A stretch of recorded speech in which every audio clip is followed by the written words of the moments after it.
Assalamualaikum warahmatullahi wabarakatuh. Sobahul khair ayuhat tolabah. Selamat pagi anak-anakku semua. Semoga kita semuanya selalu dalam keadaan sehat walafiat. Baik, pada pagi hari ini kita akan melanjutkan pelajaran kita, yaitu Sejarah Kebudayaan Islam atau SKI.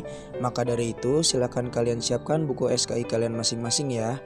Baik, kita akan masuk ke pembahasan selanjutnya, yaitu tentang kepribadian Abu Bakar As-Siddiq serta perjuangan Khalifah Abu Bakar As-Siddiq, atau usaha apa sajakah yang beliau lakukan untuk menegakkan agama Islam selama beliau menjadi Khalifatur Rasyidin.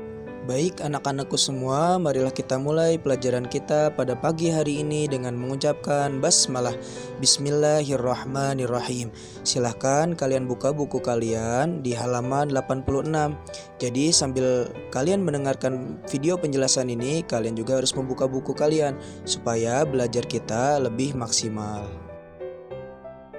Baik anak-anak, kita masuk ke pembahasan kepribadian Abu Bakar As-Siddiq. Sejak kecil, Abu Bakar As-Siddiq tidak pernah mengikuti perbuatan-perbuatan buruk yang dikerjakan oleh kaum Quraisy. Contohnya, beliau tidak pernah mabuk. Kemudian, beliau tidak menyembah berhala. Dan beliau tidak pernah menyakiti orang lain ataupun perbuatan-perbuatan tercela lainnya. Oleh karena itu, Rasulullah Shallallahu Alaihi Wasallam menjulukinya dengan sebutan Atik atau kesucian. Kemudian ketika dewasa, Abu Bakar As-Siddiq lebih sibuk dengan kegiatan berdagang ke berbagai daerah di sekitar Mekah. Berkat usahanya itu, Abu Bakar termasuk orang yang berkecukupan. Setelah masuk Islam, kekayaan Abu Bakar As-Siddiq banyak digunakan untuk membiayai dakwah Nabi Muhammad SAW serta membebaskan budak-budak yang disiksa majikannya karena mengikuti ajaran Islam. Contohnya seperti Bilal bin Rabah. Walaupun beliau kaya raya, beliau tidak pernah berfoya-foya dan menyombongkan diri. Dia dikenal sebagai orang yang berakhlak mulia dan suka menolong.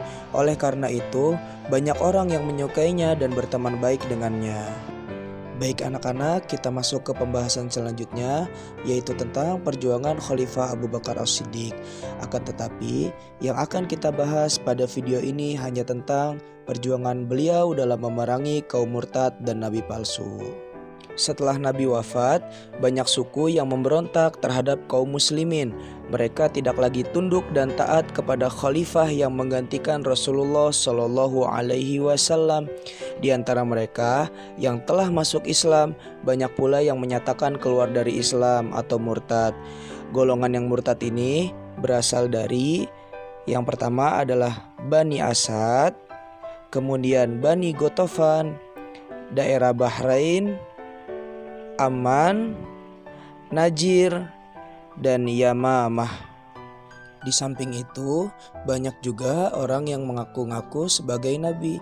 Mereka mengaku sebagai nabi baru yang menggantikan Nabi Muhammad SAW yang sudah wafat. Mereka yang mengaku sebagai nabi palsu antara lain Aswad al-Insa, Tulaihah bin Khuwailid, Sajahah at-Tamimiyah, dan Musailamah al-Kazzab.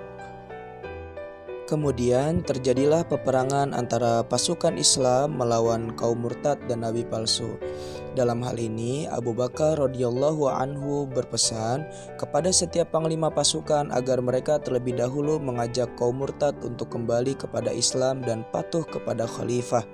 Jika mereka menerima ajakan ini, maka mereka tidak akan diperangi. Akan tetapi apabila membangkang, mereka akan menghadapi pasukan Islam sampai mereka kembali kepada Islam dan tunduk kepada khalifah. Nah, akhirnya sebagian pasukan yang dikirim oleh Khalifah Abu Bakar radhiyallahu anhu dapat menyelesaikan tugasnya secara damai. Namun, sebagian yang lain harus mengalami pertempuran sehingga banyak jatuh korban dari kedua belah pihak. Korban yang gugur dari pasukan Islam banyak yang berasal dari para hufaz atau penghafal Al-Quran, sehingga di kemudian hari Abu Bakar radhiyallahu anhu memerintahkan pengumpulan Al-Quran. Oke anak-anak, untuk tugas SKI di sini sudah Bapak tuliskan 5 soal untuk kalian. Silakan kalian siapkan buku tulis SKI kalian masing-masing. Kemudian kalian tulis soalnya dari nomor 1 sampai 5 dan kalian jawab.